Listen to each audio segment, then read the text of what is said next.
ওনার সন্তানরা সকলেই প্রায় যোগ্য। মাওলানা ইমদাদুল্লাহ আমার একান্ত স্নেহভাজন ছাত্র। সে আমাকে অনেক বেশি মহব্বত করে, এত বেশি মহব্বত করে যে অনেক সময় বিরক্তি লাগে যে একটা মানুষ এত মহব্বত করে কেন। যাই হোক, আমি এগুলা খুব বেশি এটা প্রকাশ করতে পারি না।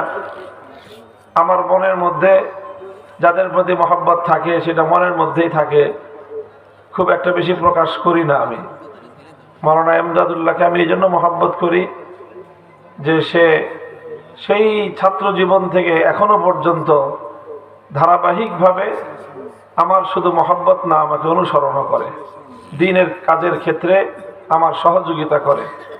আমি আপনাদের কাছে দোয়া চাই, আপনাদের এই মাটির কৃতি সন্তান মাওলানা ইমদাদুল্লাহ এবং তার অন্যান্য সকল ভাইদেরকে যেন আল্লাহ পাক তার দ্বীনের খেদমতের জন্য কবুল করেন।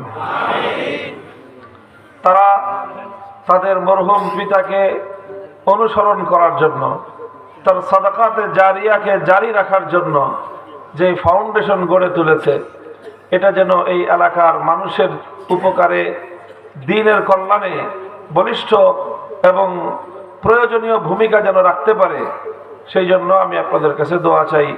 আপনারা সহযোগিতাও করবেন, দোয়াও করবেন ইনশাআল্লাহ। এর আগেও আমার আপনাদের এখানে আসা হয়েছে। দীর্ঘ সময়, অনেক দিন পর্যন্ত আমি তো জনবিচ্ছিন্ন ছিলাম।